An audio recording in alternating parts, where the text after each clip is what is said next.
आपने चाणक्य का नाम सुना हो। चाणक्य एक बहुत बड़े नीतिकार हुए Hey there. Subscribe to my channel जिनकी हर बात and में also बहुत press बड़ा this bell वजन icon. और चाणक्य सच कहते हैं इसलिए थोड़ा कठोर भी हो जाता है। सत्य प्रायः कड़वा होता है और जिनमें बोलने की कला है वो सत्य को भी थोड़ा सा मीठा बना देते हैं। कला है तो चाणक्य से किसी भक्त ने प्रश्न पूछा है, बहुत प्यारा प्रश्न है कि गृहस्थ आश्रम में सबसे ज्यादा लोग रहते हैं, लेकिन गृहस्थ आश्रम भी एक जिम्मेदारी का आश्रम है। ऐसा नहीं कि शादी कर लिया इधर उधर घूम रहे हैं, नहीं, जिम्मेदारी का आश्रम है। हमारे वेद ऋषियों ने मुख्य रूप से 4 आश्रम बनाए। प्रथम ब्रह्मचर्य आश्रम, जन्म से लेकर के 25 साल तक का इसका टाइम निर्धारित किया। दूसरा गृहस्थ आश्रम, वेद ऋषि कहते हैं 25 साल की उम्र के बाद यदि शादी करने की इच्छा है तो कर लेना चाहिए। 25 के ऊपर गए कि टाइम आउट हो गया। अब हिंदुस्तान के कितने लोग तो इतने विचित्र हैं, 70-80 साल की उम्र में भी शादी करते हैं। वो वेद ऋषि के ऊपर लवेद ऋषि है।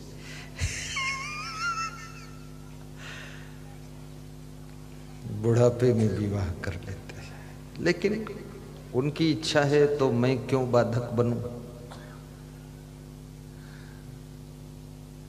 क्योंकि झेलना तो उनको पड़ेगा, हमें क्या समस्या है, हमारा काम तो समझाना है। 25 से 50 तक गृहस्थ आश्रम का टाइम है और 25 से 50 तक मनुष्य जवान रहता है। जवानी, और जवानी एक विशेष शक्ति की अवस्था है, बहुत बड़ी ऊर्जा की उम्र है जवानी। जवानी कोई साधारण नहीं। जवानी में बहुत कुछ करने की सामर्थ्य आपको प्रकृति की ओर से निःशुल्क प्राप्त होती है। जवानी में दृष्टि भी अच्छी रहती है, आंख की रोशनी। जवानी में दांत भी मजबूत रहते हैं। जवानी में हाथों में भी बल रहता है। जवानी में पैरों में भी शक्ति रहती है। 100-200 किलोमीटर पैदल भी जा सकते हो। और जवानी में पेट का डाइजेशन भी बड़ा मजबूत रहता है। हलवा खाओ, पुआ खाओ, मालपुआ खाओ, रसपुआ खाओ, पूड़ी खाओ, कचौड़ी खाओ, समोसा खाओ, सब नई मशीन पेरती हुई चली जाती है जवानी में। जवानी में बुद्धि भी प्रखर रहती है। जो बुद्धू ही है तो जवानी क्या करे, नहीं तो जवानी में थोड़ा बुद्धि भी तेज रहती है।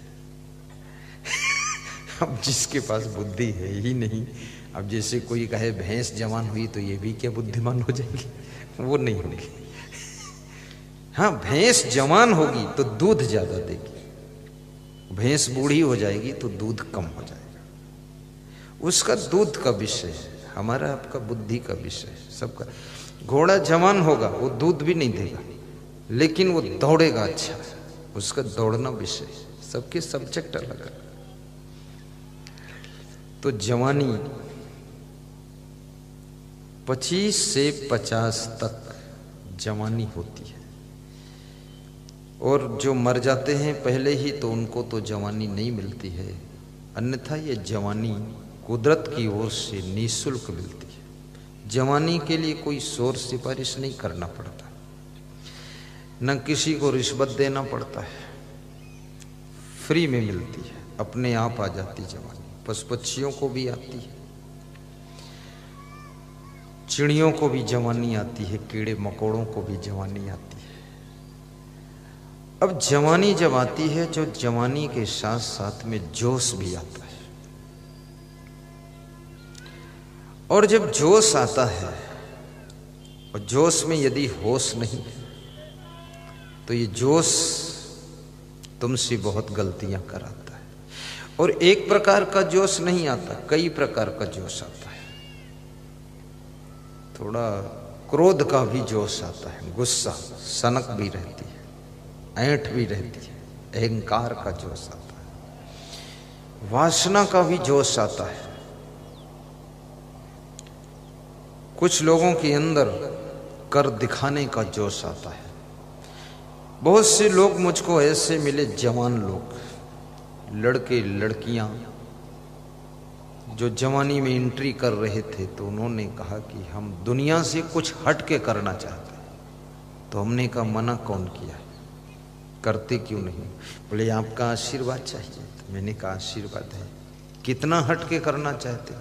बोले दुनिया से कुछ हट के करना चाहते, कुछ अलग करना चाहते।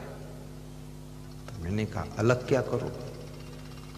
अलग बचा क्या जो करोगे? जो दुनिया में हो रहा उसी में कुछ तुम भी करोगे। वो बोलते अलग करेंगे। अलग वलग तुम क्या करोगे? इस दुनिया में सब कर रहे हैं, उसी में से कुछ कार्य आप चुन लीजिए। अलग हट के करना चाहते हैं, कुछ हट के करना चाहते हैं। मैं तो कहता हूं पूरा हट के करो, कुछ क्यों हटोगे? और अलग करना चाहते हो, अलग क्या करोगे? अपने पिताजी के साथ जुड़ कर कीजिए, माँ के साथ जुड़ कर कीजिए, सास ससुर के साथ मिल कर कीजिए, अपने गुरु के साथ में सट करके कीजिए। अलग सब लोग अलग अलग अपनी अपनी ढपली, अपना अपना राग, तो फिर वो म्यूजिक कहाँ बनेगा? इसलिए थोड़ा जुड़ के भी कर। जैसे पेपर निकलता है, इसमें कितने पत्रकार जुड़े हैं? बहुत पत्रकार जुड़ते हैं, तब वो पेपर तैयार होता है।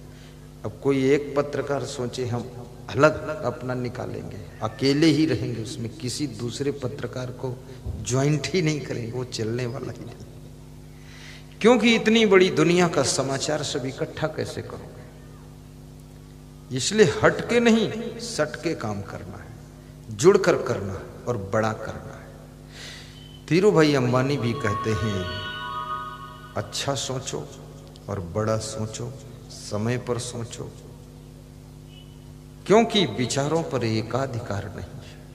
अगर सोचने में तुमने देर कर दी तो दूसरा कोई तब तक सोचकर डिसीजन ले लेगा तो तुम पीछे रह जाओगे। इसलिए थोड़ा समय पर भी सोचो।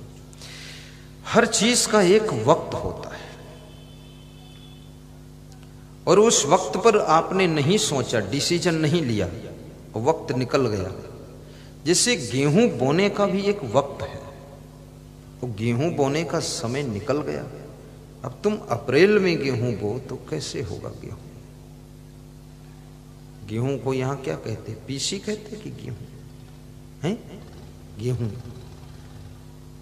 गेहूं का समय बस नवंबर में बो दीजिए, अक्टूबर लास्ट में बोना शुरू कर दीजिए। एमपी के लिए, यूपी के लिए नवंबर लास्ट शुरू करिए, दिसंबर में बो दीजिए, वहां दिसंबर में बोया जाता है सब। लेकिन हर चीज का समय होता है। सन्यास भी लेना है तो सन्यास का भी समय। 80 साल के बुढ़ापे में सन्यास लेने का कोई अर्थ भी नहीं। मेरे आश्रम पर एक बिहार से संत आई तो बता रहे थे, मैं लेक्चरर था, इंग्लिश पीटीआई टीचर। तो मैंने उनका शरीर देखा तो मुझे बड़ा आश्चर्य लगा कि ये पीटीआई टीचर है तो इसके शरीर में तो पेट ही पेट है सर। बहुत बड़ा पेट था उनका, चल भी नहीं पाते थे और उनकी उम्र भी मुझसे थोड़ा सा छोटी ही थी। तो मैंने गुरु जी से कहा ये संत जी आए हैं, आपके पास रहेंगे, आपकी सेवा करेंगे। तो मेरे गुरु जी हंसे, वो 99 साल, वो बोले ये मेरी सेवा करेंगे, उल्टा इनको मैं इनकी सेवा करूंगा तभी बनेगा, ये तो इतना उठ ही नहीं पाते, शरीर बर्बाद कर दिया है। सन्यास में सफलता भी आप बचपन से इधर रुझान कीजिए और 21 साल की उम्र से लेकर 18 साल की उम्र से लेकर 25 साल की उम्र तक सन्यास में प्रवेश कीजिए। विवेकानंद कम अवस्था में ही सन्यास में आए थे। जगतगुरु शंकराचार्य 9 वर्ष की उम्र में सन्यास लिया था। मैंने 21 साल की उम्र में सन्यास लिया। इसका भी एक उम्र है, 80 साल में सन्यास लो, दिखाई भी नहीं पड़े तो टिमरनी में प्रवचन कैसे सुनाऊंगा, उम्र है। तो 50 वर्ष से लेकर 75 वर्ष का टाइम वेद ऋषियों ने कहा है कि ये वानप्रस्थ आश्रम है। वानप्रस्थ किसे कहते हैं? वन में प्रस्थान कर जाओ। 50 साल की उम्र हो जाए तो पति पत्नी वन में चले जाओ। इसका क्या यही अर्थ है? नहीं, ये अर्थ नहीं। वानप्रस्थ का अर्थ होता है पति पत्नी दोनों घर में रहो, लेकिन वनवासी की तरह रहो। अब आपकी आंखें भी वासना की प्यासी न रहे, आपके कान भी फिल्मी गीतों के प्यासे न रहे। अब आपका जीवन वानप्रस्थ का अर्थ है वनवासी जैसा हो, घर ही को वन मान करके अब घर ही में वनवासी की तरह रहकर अब ज्यादा बहू को भी डांटो मत। वक्त चला गया है, सरकार बदल गई है, अब बहू का शासन आ गया है। शिवराज नहीं है, कमलनाथ है। सासू का शासन समाप्त हो चुका है। अब नई बहू आकर वो सासू बनने की उम्मीदवारी में चुनाव लड़ रही है। वो बच्चे को जन्म देगी, बच्चा बड़ा होगा, उसकी शादी होगी, वो सासू बनेगी। और जब तुम्हारी बहू सासू बनने लग जाए तब तुम समझ लेना अब मैं रिटायर सासू हो गई हूँ। अब बस सिलेंडर होकर रहो, ज़्यादा खुदुर बुदुर मत करो, नहीं तो उस घर से निकाली भी जा सकती हो। हाँ, घर निकासी हो गई बहुत लोगों की। गम खाकर रहो। और कोई मंत्र मालूम हो या न मालूम हो, जैसे लोग बोलते हैं ना सुबह शाम थोड़ा मंत्र जपो, दूसरा मंत्र आता हो ना आता हो तुम्हें, लेकिन एक मंत्र सीख लो, अपने बेटे बहू की प्रशंसा का मंत्र थोड़ा जपा करो, गुणगान कर दो, बेटा अच्छा है, बहू बहुत अच्छी है, ये बहू साक्षात लक्ष्मी का रूप है, भले ही वो साक्षात चंडिका देवी है। क्या बात, ज्यादा झगड़ा बढ़ाने से भी कोई फायदा नहीं, गम खा के रहे। और वह बहू भी धन्य है जो देवी के समान स्वभाव बनाकर, मृदु वाणी बोलकर अपने ससुराल के सभी सदस्यों के मन को जीत लेती है, दिल को हर लेती है।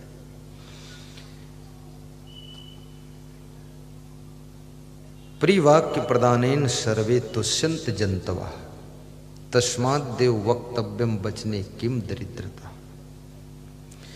चाणक्य कहते हैं कि प्रिय वाक्य बोलने से सभी जीव संतुष्ट होते और प्रसन्न भी होते हैं प्रिय वाक्य बोलने से। लेकिन चाणक्य ने कहा कि प्रिय वाक्य बोलने में क्या दरिद्रता है, इसमें खर्च क्या होता है, कुछ भी नहीं, इसलिए प्रेम से बोल देना चाहिए। और यदि प्रेम से नहीं बोलोगे तो धीरे धीरे आदत बिगड़ जाएगी, और जब आदत बिगड़ जाएगी तो हमेशा तुम कड़वा ही बोलोगे। फिर पहले घर में कड़वा बोलोगे, माँ बाप से कड़वा बोलोगे, फिर पत्नी से कड़वा बोलोगे, पति से कड़वा बोलोगे, फिर अपने बेटों बेटियों से कड़वा बोलोगे, फिर दुकान पर जाओगे तो ग्राहकों से भी कड़वा बोलोगे, क्योंकि आदत बिगड़ गई। कितने पुलिस वालों की आदत बिगड़ गई, गाली बकने की आदत हो गई, तो कभी कभी वह घर में अपनी पत्नी को भी गाली दे देते। थोड़ा सा कुछ हो गई अनबन तो बड़ी फूहड़ गालियां निकालते। अब पत्नी तो पत्नी है, वह कोई चोर थोड़े है, अपराधी थोड़े है, वहां गाली बकोगे तो पूरा घर बिगड़ सकता है। आप पुलिस वाले हो चाहे जो भी हो, क्योंकि तुम एसपी जिले के हो सकते हो, डीआईजी डीजीपी हो सकते हो प्रदेश के आप, लेकिन आप अपनी पत्नी के लिए एक केवल पति हो। वहां न डीआईजी कोई है, न राष्ट्रपति कोई है, न प्रधानमंत्री है, वो तुमको केवल अपने पति देव के रूप में देखती है। कृपया वहां पति देव बनकर काम करो।